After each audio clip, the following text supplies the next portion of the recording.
tarea que nos compete hoy es hablar un poco de IGRT. Yo voy a hablar mucho de los lineamientos y recomendaciones del Organismo Internacional de Energía Atómica y también traer un poco de lo que fue mi experiencia implementando protocolos de IGRT en la clínica. Mi nombre es Ezequiel Larger, yo soy ingeniero médico, estudié en la Universidad Nacional de Córdoba, en Argentina. Luego hice un posgrado en Neuquén, en formato de residencia, muy similar a una residencia médica, el formato que yo cursé. Fueron 3 años donde trabajé en una clínica de radioterapia. Y luego de esos 3 años sí, estuve trabajando 2 años más en la clínica, donde la clínica tiene equipamiento de todo tipo, equipos antiguos, equipos más modernos, así que es un lugar muy recomendable para estudiar, si tiene la oportunidad de hacer un posgrado. Hoy en día ese posgrado está, como lo dijo Gabriel, está reconocido por la IOM, así que acepta personas de cualquier parte del mundo que quiera ir a cursarlo. Muy buena información, así que muy recomendable. Y actualmente estoy trabajando en Derecho Científica como especialista en aplicaciones clínicas y un poco trabajando en contacto con Gabriel. La idea es traer una serie de charlas para poner en común temas de interés en la física médica. En general voy a dar una pequeña introducción a IGRT. Como saben, IGRT es un tema muy grande y una charla sola no alcanzaría para hablar de todos los tipos de tecnologías y modalidades. La idea es dar recomendaciones que nos lleven a hacer una terapia, un tipo de técnica basada en la cultura de la seguridad. Y también contar un poco de mi experiencia implementando IGRT, los problemas y los desafíos que hay en la clínica diaria para poder llevar a cabo esto, cómo los solucionamos en su momento en la clínica. Primero tenemos que las imágenes en medicina se usan desde que se descubrieron prácticamente. En 1896 empezaron a usarse las placas radiográficas para guiar operaciones quirúrgicas. En radioterapia esto no fue distinto, se introdujeron y se utilizaron desde los inicios en la terapia, lo que se llama terapia 2D, para hacer el diseño de los campos y tener una idea de qué es lo que estamos tratando. Como pueden ver en la imagen, tenemos las imágenes en medicina, desde que se descubrieron los rayos X empezaron a ser utilizadas en la en procedimientos quirúrgicos y en radioterapia. No fue distinto. Se utilizan estas imágenes desde los inicios de la radioterapia para poder hacer la conformación de los campos al blanco de campo. La radioterapia, guiada por imágenes, entonces lo que trata es de incorporar técnicas y modalidades de adquisición de imágenes para lograr una mejora en la precisión y la eficacia del tratamiento radioterapéutico. Dada esta definición, todo lo que involucra IGRT es muy complejo, abarca muchas tecnologías y hace que el producto de esto es que el Organismo Internacional de Energía Atómica lo dividió en niveles de profundidad de IGRT en función de la tecnología con la que cuenta el centro.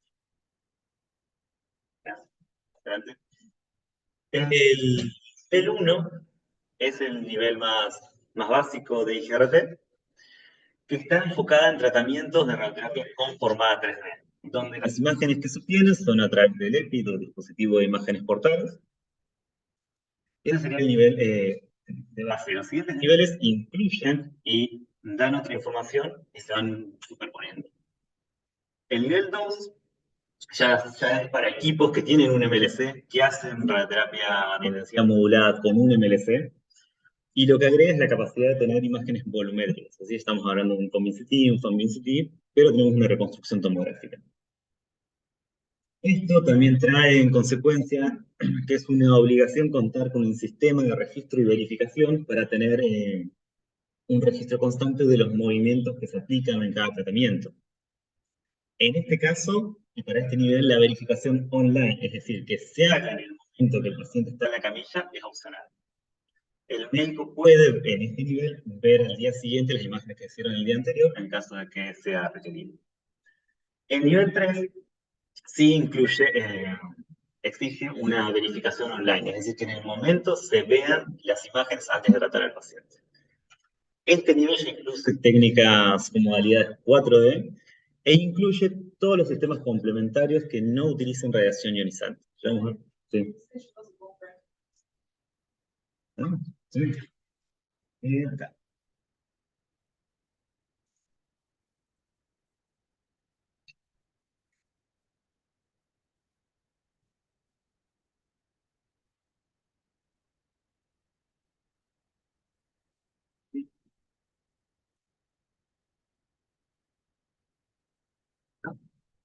¿Qué dice? Hola, hola. Ahí se escucha un poco mejor. Te pedimos porfa también que hables un poquito más pausada, la voz está medio fluctuante en el volumen. Gracias, ese. Ah, perfecto. Dale, voy un poco más tranqui. Entonces, ¿dónde entran específicamente las imágenes en radioterapia? Cuando hablamos de radioterapia, estamos hablando de una terapia que se hace para obtener un beneficio clínico. Particularmente hablamos del control local de una enfermedad. Si hablamos del control local de una enfermedad, involucra que previamente hubo un diagnóstico y que necesitamos una identificación concreta de la lesión que estamos tratando. Esto puede ser a través de imágenes de tomografía, pero también se puede complementar con otro tipo de modalidades. Pero no basta con identificar el tratamiento. El otro paso sería entregar la dosis o tratamiento terapéutico en el lugar en cuestión. Actualmente las técnicas de radioterapia permiten lograr grandes niveles de conformación, es decir, que la dosis se ajuste con márgenes muy pequeños al blanco. Esto lo hacemos gracias a las técnicas de intensidad modulada que nos han permitido facilitar y lograr tener campos muy ajustados a la lesión. Pero por más que identifiquemos y podamos dibujar de manera muy precisa una lesión y por más que podamos hacer que la dosis se conforme en el planificador de manera exacta, nada de esto basta si al momento de entregar el tratamiento no estamos apuntando al blanco. Entonces acá entra las imágenes para guiarnos y para que podamos ver qué es lo que estamos tratando. Esto es lo que se conoce como la verificación de la entrega del tratamiento. Resumiendo, tener un tratamiento exacto, no necesariamente preciso, pero sí que siempre estemos apuntando al blanco. La IMRT lo que nos trae es el poder de conformación, y la suma de ambos es lo que nos va a permitir obtener un tratamiento exacto y preciso. Teniendo en cuenta siempre que detrás de todo esto hay un paciente, hay una enfermedad y que debemos siempre pensar que nuestros protocolos clínicos se ajusten a las necesidades específicas de cada paciente. Se trata de ver para luego tratar. Pero esto trae maravilloso, pero siempre trae muchas preguntas a la hora de implementarlo. Primero, si soy capaz de ver el blanco que estoy tratando. Muchas lesiones no se pueden visualizar correctamente con una imagen de compositiva, una imagen tomográfica. Cuento con la tecnología adecuada. ¿Qué pasa si cuando le hago la imagen me doy cuenta que hubo cambios en el paciente, cambios en su anatomía, no cumple con los protocolos de preparación previos? ¿Qué tan a menudo tengo que hacer esas imágenes diarias, semanales? La idea de establecer un protocolo de IGRT es de alguna manera dar respuesta a esas preguntas. Básicamente van a aparecer pasos entre la planificación y la entrega de tratamiento que involucran tener una imagen de buena calidad de referencia, que sería la tomografía de planificación, tener una imagen en el momento previo al tratamiento del paciente y tener un protocolo de acción. Es decir, ¿qué hacemos cuando podemos visualizar un tratamiento, un desplazamiento o una alteración morfológica? En la imagen vemos, por ejemplo, un cambio en la anatomía del paciente. En esta otra imagen estamos viendo un problema de desplazamiento y ambos llevan protocolos de acción distintos, por lo menos, inclusive pudiendo ser pacientes que están bajo, por ejemplo, la misma modalidad de un tratamiento de IMRT. Pero la respuesta a ambos eventos va a ser distinta. Esto conduce a otro tema que ya escapa un poco de los alcances de esta charla, que es la terapia adaptativa, que es adaptar el plan cuando suceden cambios en el paciente. En cuanto a la evidencia clínica detrás de la IGRT, muchas veces se preguntó si hacer IGRT realmente genera un mejor resultado clínico del paciente. Este estudio, por ejemplo, del 2012, lo que demuestra es que hubo una reducción en toxicidades, hubo una mejor recuperación para pacientes que estaban bajo protocolos de IGRT. Sumado a esto, detectaron en un estudio bibliográfico que los pacientes que seguían los protocolos estrictos de IGRT tenían menos deriva en los desplazamientos del día a día. aquellos que tenían una IGRT offline, es decir, que las imágenes se verificaban luego de que el paciente se tratara, permitía que se corrigieran los errores sistemáticos, es decir, errores que no se podían observar el primer día. Pero los pacientes que se iban haciendo y corrigiendo en el momento son los que tenían un tratamiento mucho más preciso. En sí, y en el resultado del paciente, por ejemplo, para este caso que es de un análisis de 275 pacientes de cáncer de próstata, un cáncer muy común entre hombres y en general cualquiera que viva lo suficiente puede llegar a tener altas probabilidades de cáncer de próstata. Evaluó las toxicidades agudas en este tipo de terapias bajo protocolos de IGRT y pacientes bajo que no estuvieran siendo protocolos de IGRT. En este estudio se demostró que los pacientes que seguían un estricto protocolo de IGRT presentaban una reducción en las toxicidades agudas. Hablamos de insuficiencia urinaria, hablamos de diarrea, hablamos de toxicidades que hacen que un paciente cuando sale de la clínica no pueda continuar su vida cotidiana, no puede ir al supermercado, no puede ir al shopping, no pueda salir, antes volver a sentirse bien y volver a poder reencaminar su vida y poder continuar con su trabajo. En cuanto a las toxicidades tardías, este estudio de 554 pacientes de próstata también demostró que los pacientes que se encontraban bajo un protocolo de IGRT presentaban una disminución en las toxicidades gastrointestinales y una recuperación mucho más rápida. Entonces, cuando hablamos de IGRT, hablamos de muchas tecnologías. Lo primero y lo más elemental es que necesitamos una tomografía de planificación de alta calidad, una imagen para registrar y un algoritmo de registro. Estos algoritmos los hay de diferentes tipos, los hay manuales, los hay automáticos, y no voy a detenerme en hablar de cada uno de estos tipos de algoritmos, pero deben ser estudiados en función de la tecnología que uno tenga, sobre todo validados en la clínica. La IAEA termina dividiendo las tecnologías de IGRT en 4 tipos grandes. Sistemas que utilizan imágenes planares, sistemas de COMBIN-CT, sistemas de FAMNI-CT, y todo lo que hace sistemas de radiación no ionizante. En cuanto a imágenes ortogonales, hablamos de las imágenes que se pueden obtener, o placas 2D, utilizando, por ejemplo, la fuente de megavoltaje del equipo. Equipos más modernos incluyen una fuente de kilovoltaje, que se suele encontrar de manera perpendicular a la fuente de megavoltaje. Hoy en día todo se hace de manera digital. En los equipos más antiguos se hacía con placas húmedas, hoy en día está quedando relegado, todo es digital. Lo bueno que tenían las imágenes de megavoltaje es que al generarse con la misma fuente que después iba a tratar al paciente, permitían utilizar el colimador y de esa manera obtener información acerca de la colimación del campo. Esto es muy importante, sobre todo en técnicas de 3D conformada, o sea que uno podía ver cuál es la zona que se está cuidando y cuál es la zona que se está cuidando.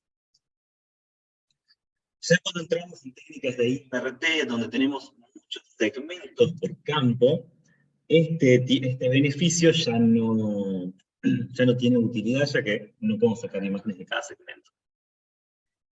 Aparecen a tener más preponderancia las imágenes de kilovoltaje, que tienen una mejor diferenciación de tejido blando. Y recordando que la IGRT tiene por objetivo clínico localizar estructuras anatómicas, si podemos localizar que estamos en la zona de tratamiento y que estamos en el centro de tratamiento, eso no es suficiente, necesitamos ver la conformación de los campos. Dentro de este grupo de imágenes planares también están las imágenes biplanares de tipo fluoroscópicas, como son los sistemas de kilovoltaje que se colocan sobre los techos de los búnker. Estos son sistemas independientes de los aceleradores que se pueden agregar a diferentes tipos de equipos, como por ejemplo acá está en un acelerador tradicional y acá en un acelerador tipo brazo robótico. Estos equipos también permiten obtener, por ejemplo, imágenes tipo modalidad 4D. En cuanto a lo que hace la tecnología de COMBIN-CT, se obtiene utilizando un ascónico, que puede ser lo mismo con la fuente de megavoltaje del equipo y la fuente de kilovoltaje. Depende de la tecnología que uno posea. Estos tipos de adquisiciones giran y se obtiene la reconstrucción en 3 dimensiones. De manera que estamos comparando una tomografía con la tomografía de planificación. Por el principio físico y cómo se obtiene esta técnica tiene más calidad en el centro y tiene una pérdida o ruido cuando uno se aleja del centro donde está obteniendo la imagen. En cuanto a estos sistemas, también permiten obtener imágenes en 4D, lo cual es muy útil cuando se trata de lesiones que se encuentran en zonas de mucho movimiento, como pueden ser los pulmones. Y luego tenemos las técnicas que utilizan el Fan-Min-CT, que es más propio de los aceleradores helicoidales, que tienen un principio de adquisición que es muy similar al automógrafo, es decir, que la camilla se mueve mientras el equipo gira y se va adquiriendo los diferentes segmentos.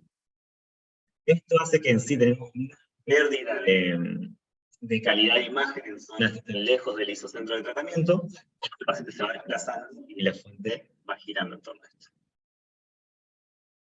Pero no es la única manera de obtener imágenes de este tipo. Otros sistemas que pueden ser inclusive colocar un tomógrafo sobre rieles y hacerle una tomografía al paciente en la misma sala de tratamiento.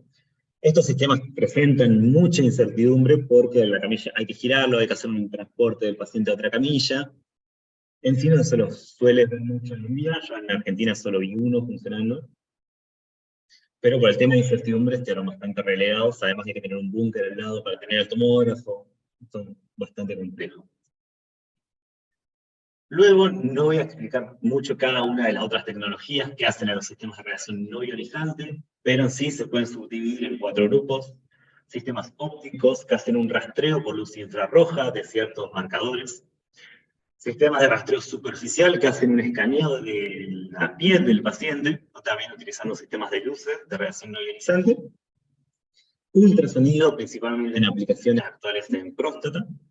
Y resonancia magnética unido a un acelerador que tenemos ya hoy en día varios instalados en el mundo, ¿no?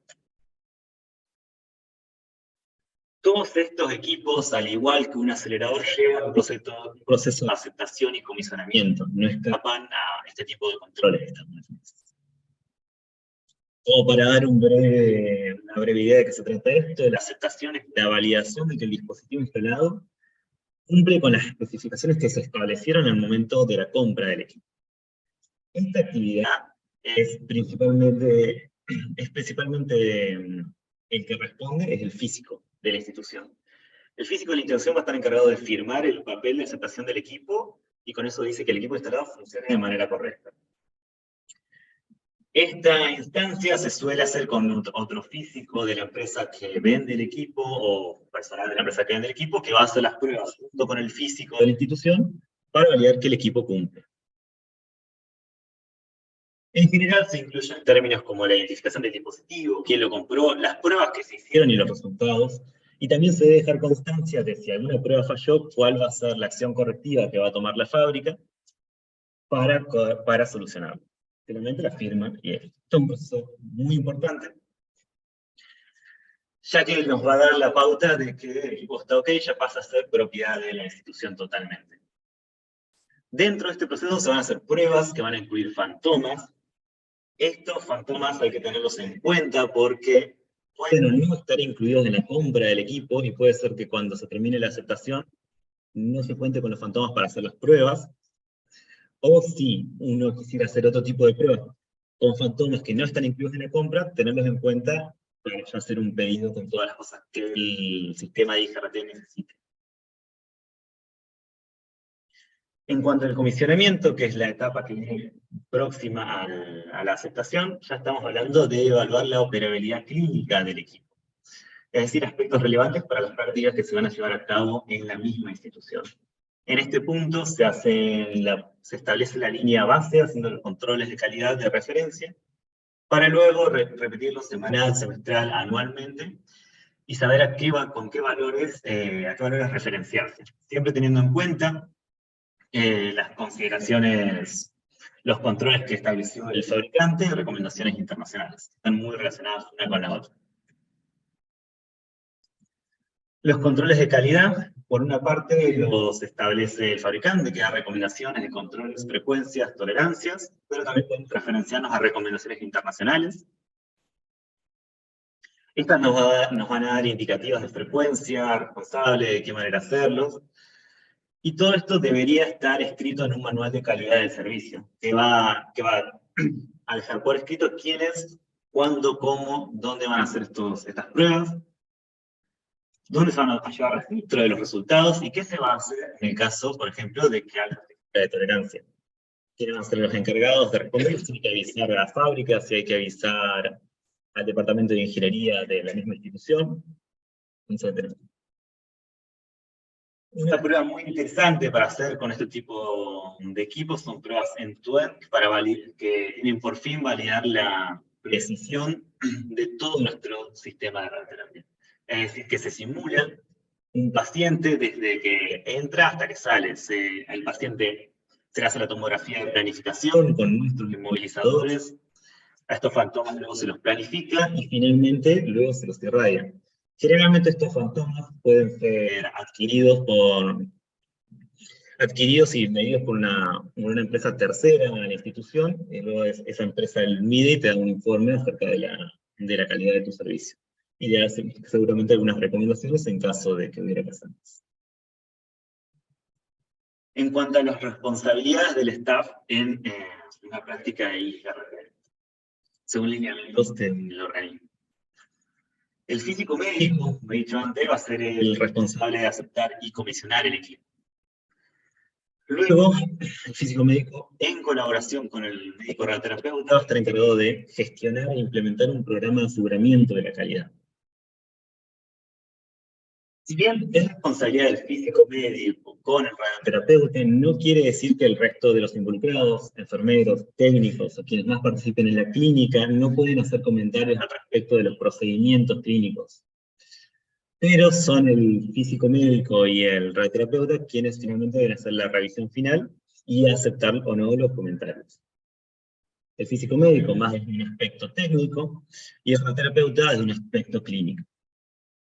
El físico médico también estará encargado de desarrollar los procedimientos operativos, ya sean los procedimientos de adquisición de imágenes, de emergencia, de gestión, etc.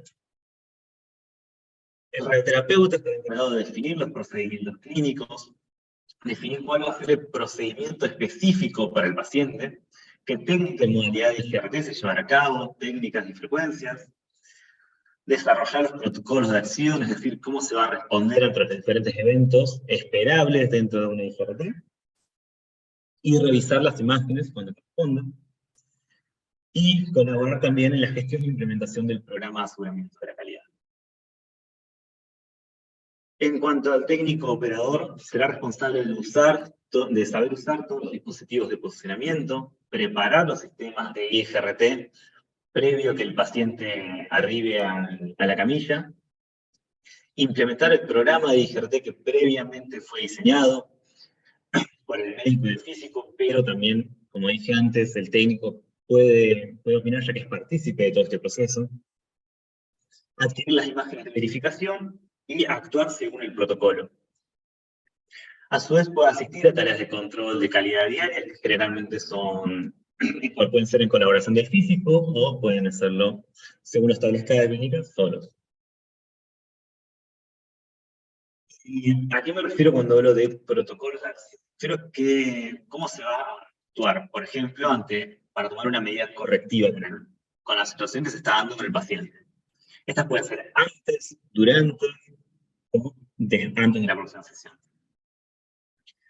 En cuanto a antes de tratar, puede ser, por ejemplo, como se ve en la imagen, vemos que hay un desplazamiento evidente. Y nuestra pregunta es, bueno, primero, ¿quién se siente y revisa esa imagen, que esté bien funcionada, qué sucedió? Si es pequeño el corrimiento, si lo tengo que hacer, o si se puede tratar así como está el paciente, y eso qué significa que necesito un desplazamiento sea pequeño. ¿Qué pasa cuando el desplazamiento es grande? Si tenemos que tener un médico todo el tiempo en el equipo, si tengo que reposicionar al paciente, si tengo que sacar una nueva imagen, si se trata o vuelve otro día. Todos estos son los tipos de preguntas que tienen que estar respondidas en el protocolo de acción, que nos van a servir de guía frente a todas estas eventualidades. Siempre, obviamente, teniendo en cuenta que esto no es una serie de cosas que tenemos que atravesar para poder llegar a apretar el botón y tratar. Esto está orientado a un paciente que tiene un tipo de terapia, un tipo de lesión, y todas las respuestas deben ser siempre orientadas a la seguridad del paciente.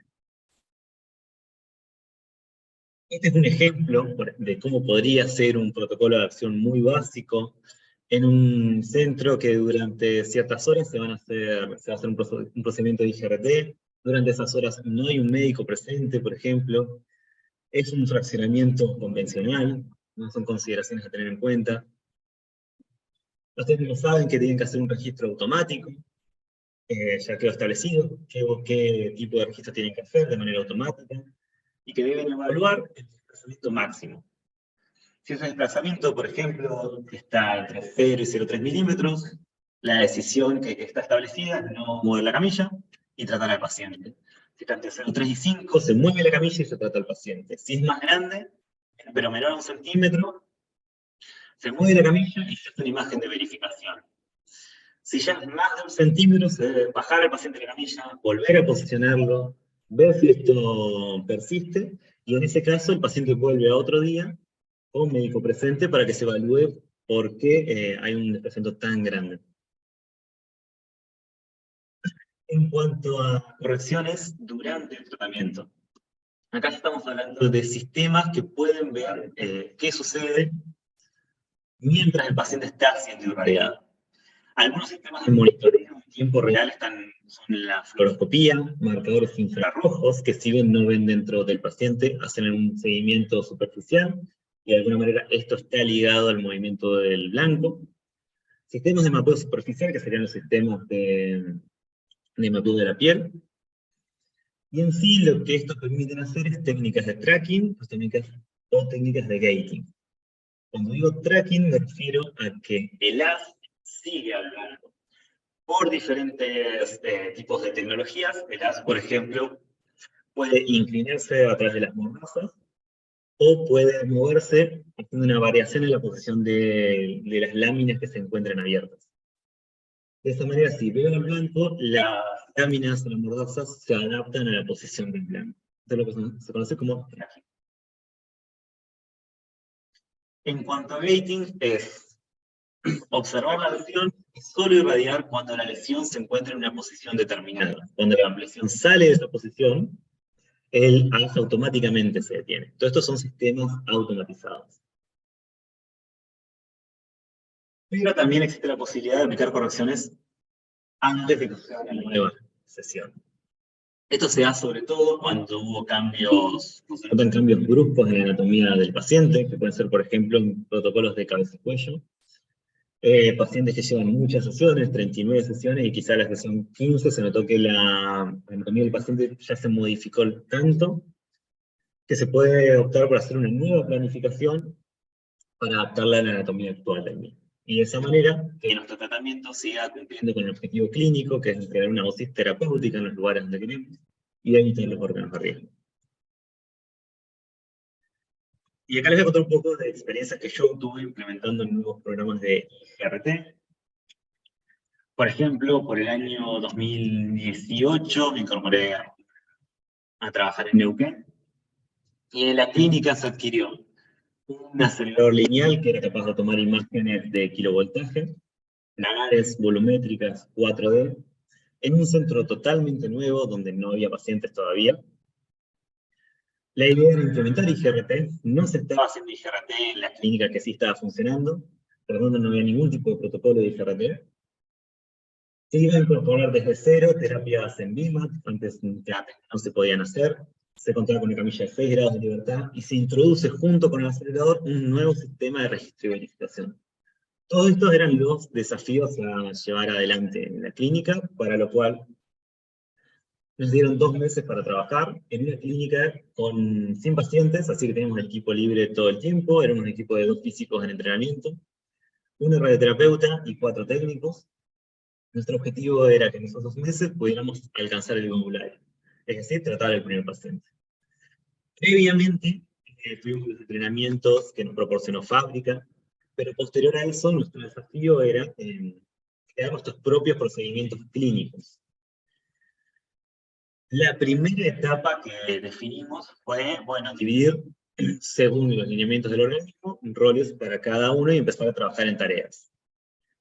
Pero para el radioterapeuta fue definir, bueno, qué pacientes van a ser el target para comenzar con un protocolo de IGRT, con terapia, con IMRT, BIMAT.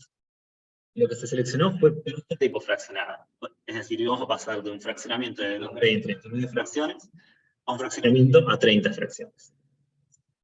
Estos quieren ser los primeros pacientes.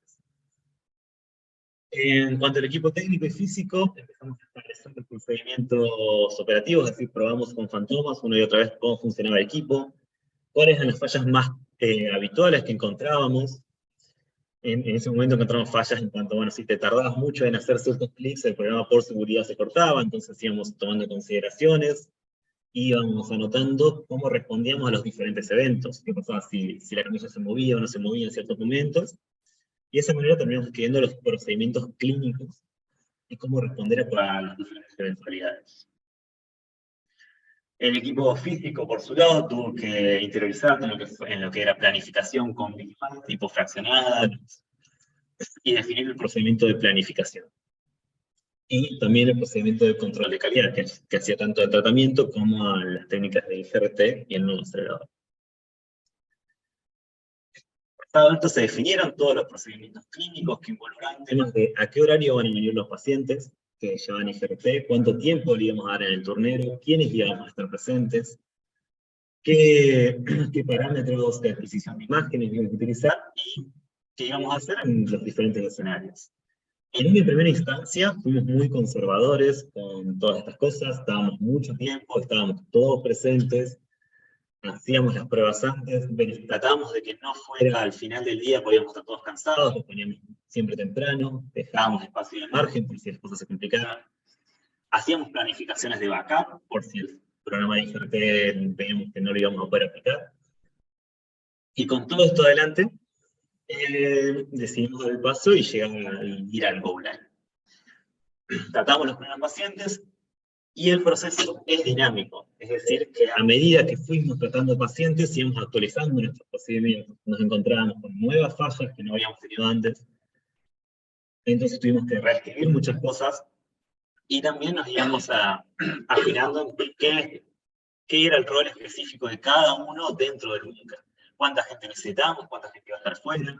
Después íbamos a cortar todos los tiempos y tuvimos que pulir este sistema. Luego, otra experiencia distinta que tuve fue hace poco hacer la introducción de un dispositivo de SGRT, es decir, un dispositivo de mapeo superficial. No utiliza radiación ionizante. Lo primero fue que era una tecnología que no teníamos a nadie a quien preguntarle acerca de cómo implementar esto. Solo que habíamos visto webinars, un referente fue a un país donde tiene estos sistemas, los vio funcionar, y trajo información desde allá, pero bueno, el sistema se instaló, pero se acopla al sistema a aceleradores que ya están funcionando, y quedó instalado. A partir hicimos las pruebas de aceptación, estaba bien, pero de ahí a comenzar a funcionar, a utilizarlo con pacientes, había un paso más. Como la clínica estaba funcionando con pacientes, no teníamos la misma disposición para hacer pruebas, ni tampoco la libertad de solicitar que los técnicos se quedaran después de horas, u otras cosas. Entonces nos llevó mucho más tiempo implementar este sistema, que tuvo al principio una curva de aprendizaje más lenta, pero luego fue bien aceptado por todos en la clínica. En sí, esta tecnología, lo primero como para que se entienda un poco de qué se trata, no utiliza radiación ionizante, y lo bueno y lo novedoso que introducía a nuestro servicio es que permitía un monitoreo en tiempo real de los pacientes. Como vimos anteriormente, los sistemas de Combin City uno hace una imagen antes de irradiar, y luego uno puede ver por las cámaras que el paciente no se mueva. Con este sistema podemos hacer un monitoreo en tiempo real de qué está sucediendo dentro del búnker, y el AS frenaba automáticamente en caso de que el paciente se mueva. Esto buscaba traernos muchos beneficios, porque su objetivo era dejar de utilizar inmovilizadores restrictivos, es decir, por ejemplo, utilizamos unas bolsas de vacío que hacían que todo el cuerpo quedara quieto. La idea es dejar de utilizar esto y empezar a utilizar un procedimiento más cómodo, pero monitoreando al paciente. A su vez, esta tecnología nos permitía acelerar los tiempos de posicionamiento porque elimina los tatuajes o cualquier tipo de marca, el sistema posiciona automáticamente al paciente y a su vez da indicaciones visuales, como ven ahí en pantalla. Este es un ejemplo de una paciente que tiene el hombro en una posición que no va. Entonces el paciente vivo en el Winker, vos ves que te lo señala con un punto rojo y vos viendo las imágenes de referencia tenés que entender que tenés que moverle el hombro.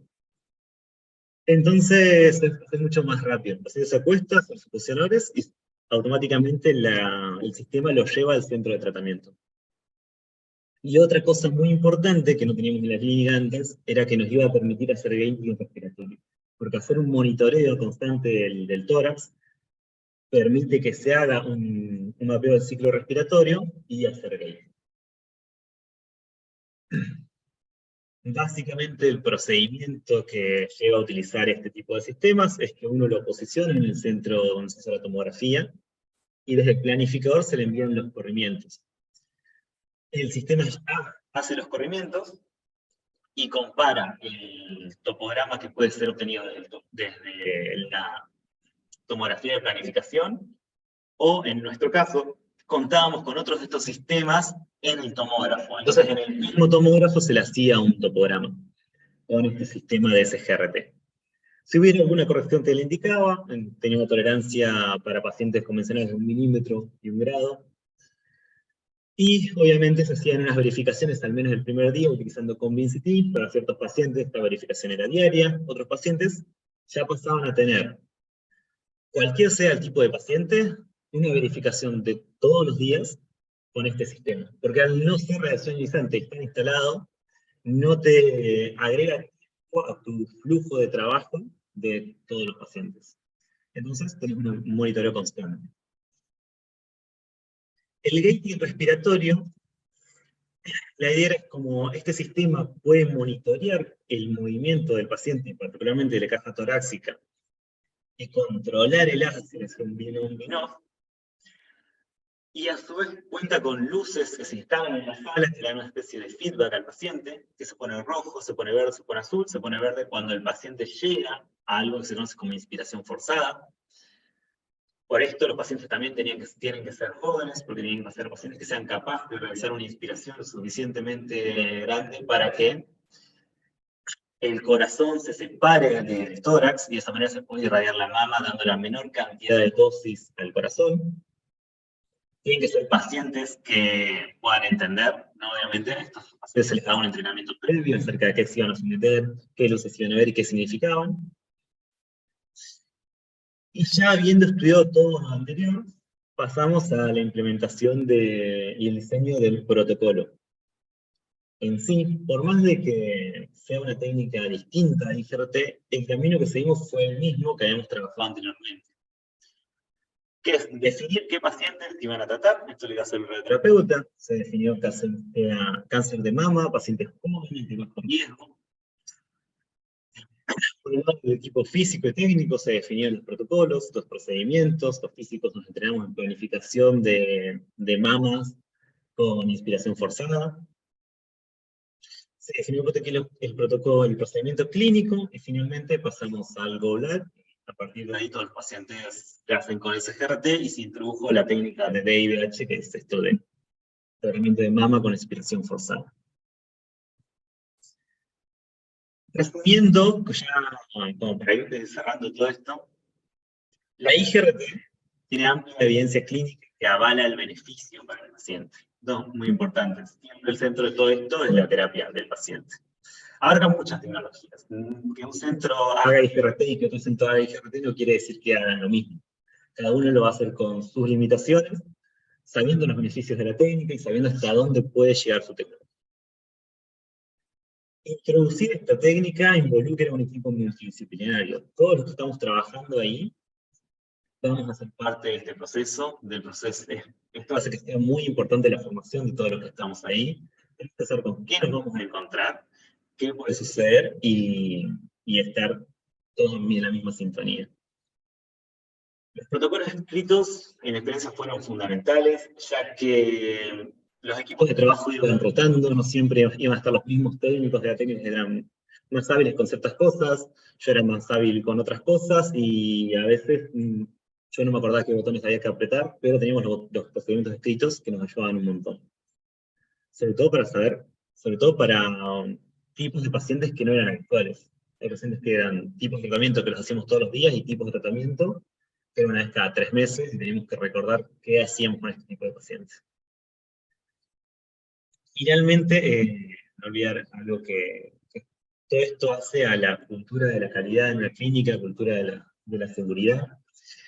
Y hay algo que se repite mucho, que se dice mucho en los cursos del organismo, que hablan sobre cultura de la calidad y la seguridad, es que si estamos tratando a un paciente, estamos haciendo la preparación previa, y cualquiera de los que estamos ahí tiene alguna duda de lo que está sucediendo, no está de más decir, podemos chequear una vez más o pueden explicarme un poco por qué está sucediendo esto, para que tratemos siempre al paciente de manera segura. Porque sabemos que una vez que se trata, la dosis ya fue entregada, ya está. Esto incluye también escuchar al paciente. El paciente va, se trata y él sabe cómo es su tratamiento, sabe el tiempo que tarda. Para él es una experiencia única, por más que nosotros veamos 70 pacientes por día, pero él conoce mucho de su tratamiento y sabe si el posicionador está en 5 grados y mañana está en 15, se va a dar cuenta. Entonces es importante que todos los que estemos ahí estemos muy atentos, y que les quiero volver a una ventana más atrás, por más de que con la introducción de todos estos sistemas, lo que veamos enfrente sean estas 6 computadoras y pantallas que nos abruman con mucha información, detrás de esto siempre hay un paciente, y es lo en lo que nomás nos tenemos que enfocar, que es el objetivo final de la IGRT. Así que, bueno, acá, muchísimas gracias a todos por estar presentes, a la cátedra por haber abierto las puertas para que podamos organizar esto. Y al final les dejo la bibliografía, ya para los que quieran después les enviaremos la presentación para que la vean más detenidamente. Y bueno, muchas gracias a todos.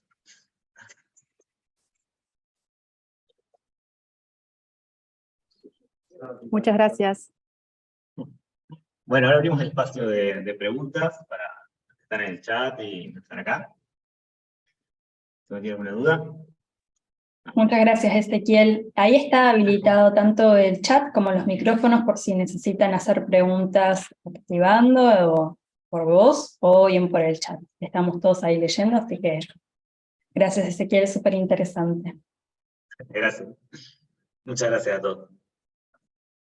¿Tiene alguna pregunta?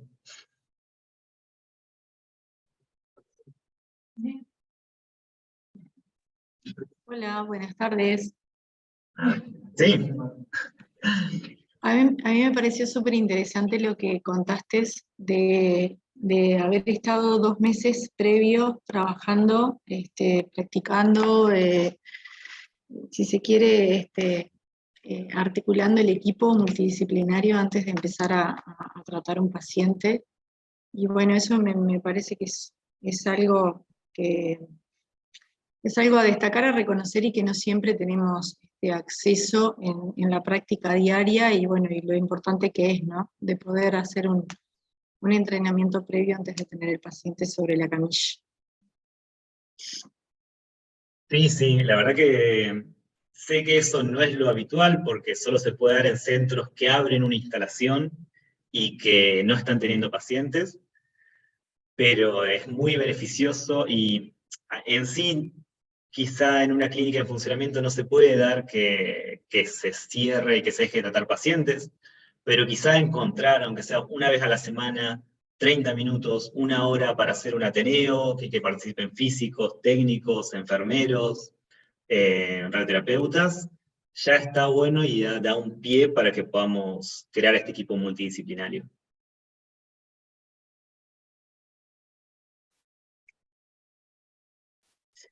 Hay unas preguntas en el chat una es ¿cuál es el protocolo de presencia en los tratamientos? Y después seguimos leyendo la segunda.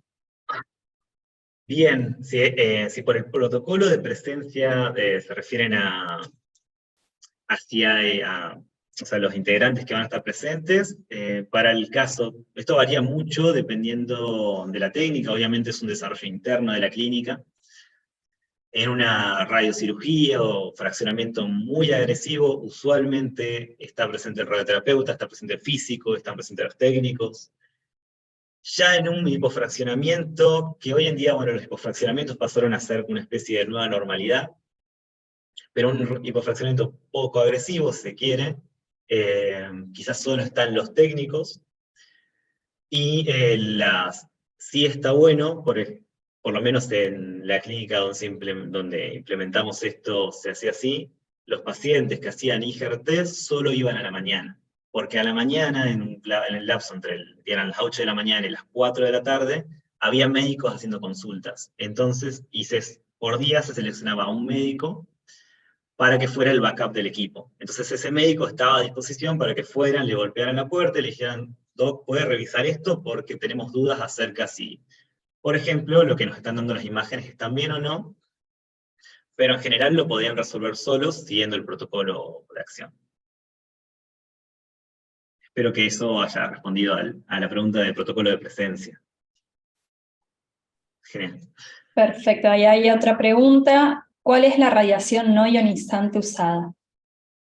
Bueno, en el caso del sistema de mapeo superficial, utiliza 3 luces de longitud de onda verde, roja y azul, es luz visible, que se prende y se apaga rápidamente, y con eso es el mapeo, no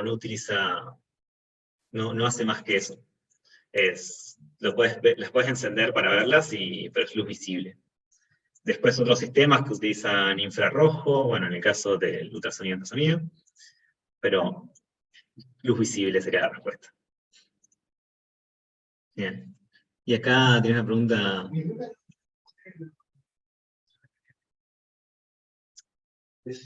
Para cada una de las cualidades que pensando en estas imágenes, yo veo la lesión, el contraste que tiene con el pulmón. Ahí Sí. hay lesiones que no son tan fáciles de Sí. encontrar, quizás con una imagen que no tiene la calidad que tiene la imagen de lesión. Sí. Exacto. Bueno, ahí entra. ¿Me voy a repetir una pregunta por las dudas que no se escucha? Sí, sí, por favor, te iba a pedir eso. Si podés decirnos, para los que estamos en este lado, la pregunta que surgió ahí en la presencialidad. Sí, acá pregunta del aula, ¿qué pasa cuando las imágenes que uno obtiene, por ejemplo, con un Compin CT, no tienen la calidad suficiente para poder visualizar la lesión? Entonces, ¿quiénes tienen que estar presentes o cómo se actúa en esos casos? Bueno, en general, las lesiones, por ejemplo, cuando uno habla de radiocirugía, en radiocirugía tenés lesiones que generalmente solo se ven en una resonancia. Y cuando uno hace el Compin CT, no está viendo en sí la lesión, salvo que sea muy grande o que hay un edema que uno pueda ver. En sí, en ese caso, lo que se utiliza son los reparos anatómicos. Cuando hablamos de lesiones que estén, por ejemplo, en abdomen, si no se puede ver la lesión, lo que se están viendo son reparos contiguos que que estén referidos en proximidad de esta lesión. Y ahí entra mucho en juego lo que es el entrenamiento del personal. Obviamente, el personal que está viendo las imágenes tiene que estar capacitado, tiene que haber recibido un entrenamiento en lo que es, por ejemplo, imágenes tomográficas. Tiene que poder verlas, a veces que las tomografías tienen un desplazamiento y tiene que saber que es desde algo básico, como que es izquierda a derecha, o utilizar las herramientas de registro. En general, como si uno no ve en sí el blanco, igual uno ve la zona, y la zona la puede corresponder con la zona que sí que se ve en la tomografía de planificación. Así que machando zonas, eso debería ser suficiente. Para seguir una lesión, si es el caso de una lesión pulmonar, bueno, se ve más claramente, y si es otro tipo de lesiones, lo que se hace es un seguimiento del RPM o de la superficie del paciente. Con eso se estima el movimiento de la lesión interna. Acá leemos la siguiente pregunta del chat. ¿Cuánto tiempo duran? Disculpa ese. ¿Cuánto tiempo duran los tratamientos teniendo en cuenta imágenes? Bien, bueno, en un principio nuestros tratamientos duraban sin IGRT, previo a implementarlo, tenían una duración de 10 minutos desde que el paciente entraba al búnker y salía del búnker. Cuando introdujimos IGRT, pasaron a durar 20 minutos. Se extendió bastante. Y eso fue porque en una primera instancia utilizamos los protocolos que ya venían de fábrica, que nos daban una muy buena calidad de imágenes, pero nos dimos cuenta que eran lentos. Y nos dimos cuenta un día cuando fuimos de visita a otro centro que tenía la misma tecnología que nosotros, y obtenían las imágenes mucho más rápido. Y decías, pero si las opciones para el dispositivo eran 10, por ejemplo. Y ahí nos enteramos que podíamos modificar los parámetros de adquisición para ciertas patologías, que no fuera necesario tener tanta calidad de imagen, hacerlas más rápidas. Y ahí pasamos a tener entre 13 y 15 minutos. El sistema de adquisición de imágenes, en una vuelta, en menos de un minuto tenía que hacer la imagen. Y para los casos de mama con inspiración forzada, que se le hace un Convince CT, con la paciente manteniendo la respiración, duraban 30 segundos. Sí.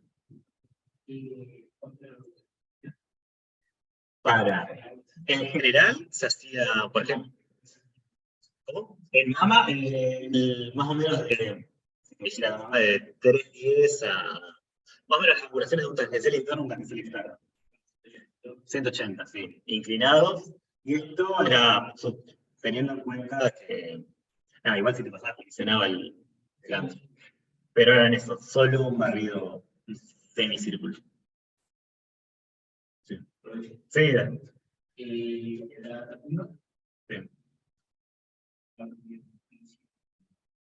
Sí. Sí, acá me preguntan para el caso de radioterapia adaptativa. Para el caso de radioterapia adaptativa, los pacientes que entraban en ese protocolo, no había un físico presente en el equipo, pero sí estaban, los físicos sabían qué día era, qué hora era, y nos avisaban y cuando entraba el paciente al planificador. Estaba un radioterapeuta con los técnicos y los físicos en la sala de planificación.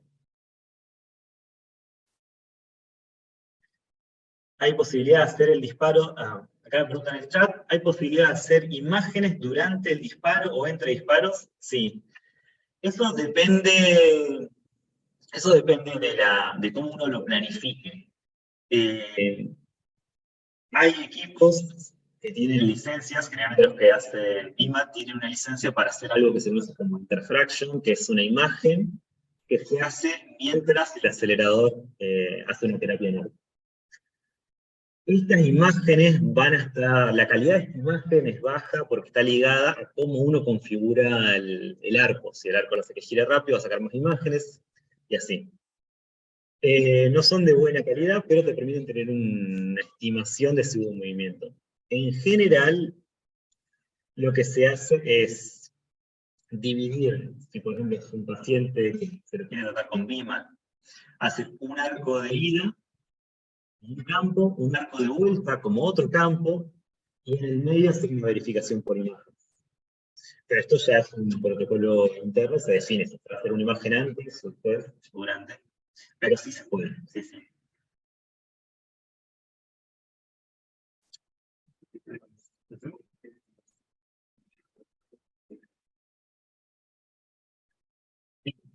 Sí, todos estos sistemas tienen diferentes resoluciones. Por ejemplo, el que mostré de mapeo superficial, tiene una capacidad de procesamiento de, creo que era una cuestión de 1500 o 1000 puntos, que hace un traqueo sobre el paciente. Ahora, eso te va a dar una área grande que estás analizando. Uno puede activar la modalidad radiocirugía, que lo que hace es ese mapa de 1000 puntos, condensarlo en un pequeño cuadrado y solo hacer un mapeo, por ejemplo, de la cara utilizando una máscara abierta. Entonces pasás a tener una mayor precisión, porque tiene mucha más definición y resolución, y eso, en la clínica donde trabajé, permitió dejar de usar máscaras de radiocirugía, que tenían un coste muy alto, y pasar a usar máscaras abiertas convencionales. con la consideración de que estamos monitoreando al paciente en todo momento. Y es lo mismo.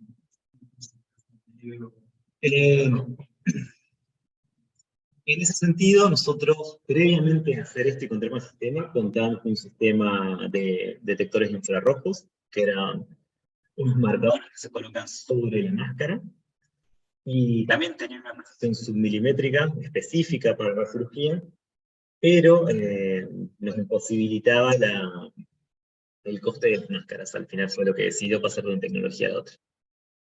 Pero sí, uno tiene que evaluar la precisión del sistema, obviamente. Si es apto o no es apto, sobre todo para radiocirugía, si está dentro del milímetro que consideramos.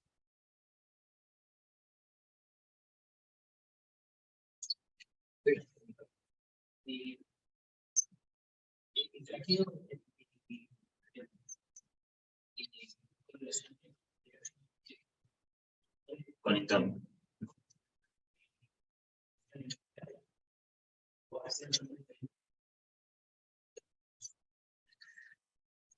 Acá me preguntan la correlación que hay entre el movimiento que tiene, por ejemplo, un blanco dentro del tórax y el traqueo que uno hace de manera superficial, y si eso lo aplicamos a todos los pacientes.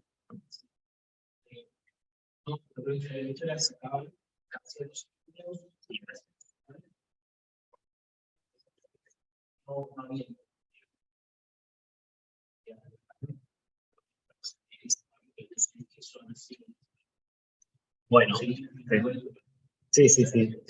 Para el caso de las lesiones que tienen movimiento, primero dependía de qué protocolo íbamos a usar, que se dividían en un protocolo que considera un ITB, es decir, que le hacíamos una tomografía o una resonancia en 4D, y ya se dibujaba toda la expansión de que iba a tener todo el recorrido que tiene la lesión.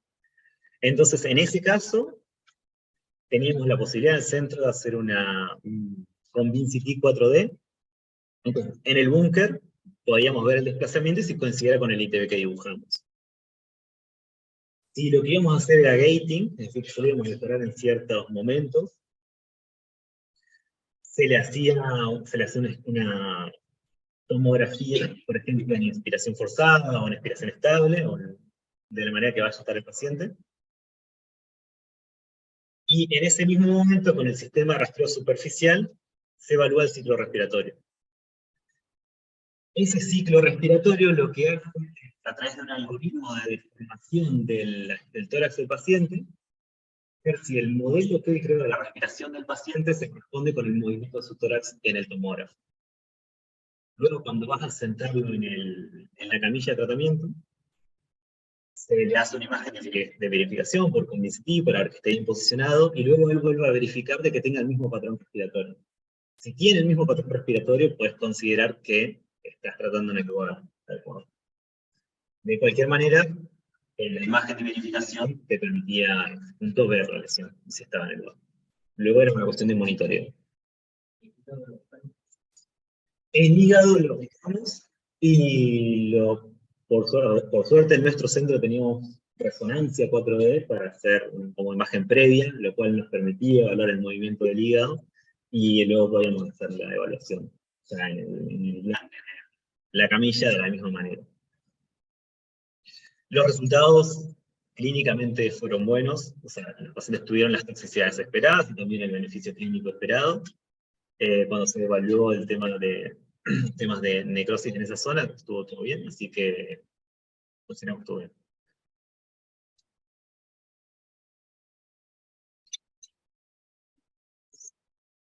El chat, bueno, no sé si alguien más tiene alguna pregunta.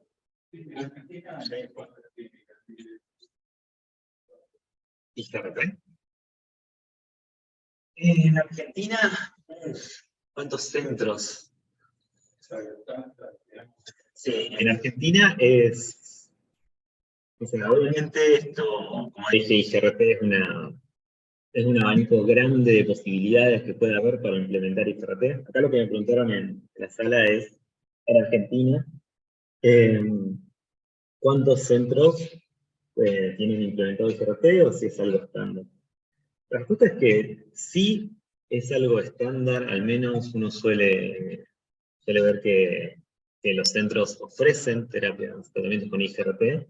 Lo que va a variar generalmente es la tecnología o qué tipo de IGRT presente. Como hemos visto, tiene diferentes niveles, y el nivel 1, ya con tener un EPIT, uno podría hacer IGRT. O sea que cualquier acelerador que hoy en día tiene un dispositivo de imágenes portales es candidato a ofrecer un servicio de IGRT. Luego ya va más a la complejidad, y esto, bueno, va a depender. Hay centros que tienen tecnología mucho más moderna y pueden ofrecer un IGRT ya de nivel 3 y con otro tipo de tratamientos avanzados.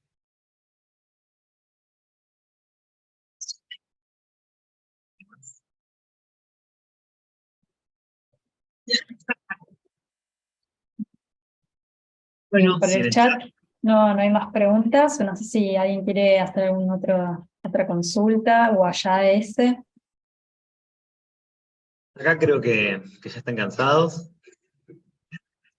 Acá está mi mail, o sea, está el mail de aplicaciones clínicas de Lex Científica. Ahí pueden escribir también si tienen alguna duda que surja relativo a la charla o cualquier otra cosa.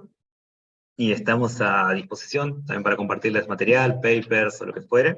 Ahí lo compartieron en el chat también.